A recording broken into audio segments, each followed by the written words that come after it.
Hey folks, it's Tom. So this whole truckload of wood was all cut with that Dewalt chainsaw. That took my 5 amp hour battery, 2 4 amp hour batteries, and a 3 amp hour. And actually I have one of the 4s in here now, and it's still got 2 bars left on it. So, but I'm getting pretty much to the end of it. I have that one last load of brush. All the wood's cleared out of here. I'll put a link up there to the video, the last one I shot on this. So back here is my pile of wood,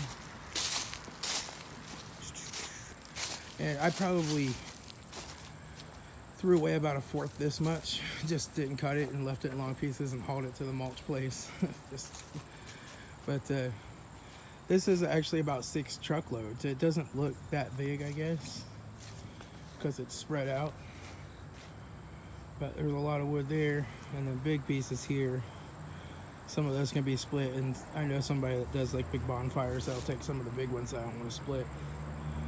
But all the brush that was back here is gone. That's actually my compost pile over there. But the brush that was piled here over by the Honda, that's all hauled out and gone. So, getting to the end of it. I just have to unload that firewood back here, and then I'll pile that brush in, strap it down, and haul it to the mulch plant next week. And then I'm ready to just kind of rake things up and clean them up in general. We're done. But a lot of work, but just a little bit at a time to get it done. A lot of people seem to say that Dewalt saw, oh, that's just a homeowner saw, you can't use it. Well, I cut the vast majority of that wood with this Dewalt. Some of the beginning wood was cut with the gas. Some of the bigger pieces were cut with gas, but most of that's this little Dewalt. I watched Orble's on a lot's video he did for me on how to sharpen the chain, and so I figured out what I was doing wrong is I was just filing it way too much.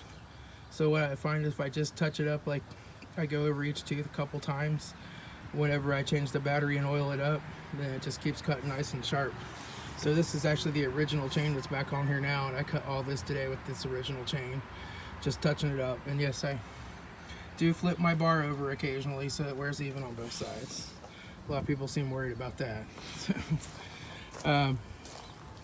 But yeah, I haven't had any problems with the bar bending or chain slipping off on this saw at all. It's just cut and cut and cut. So it's a huge time saver because it's nice and light and just easy to operate with one hand.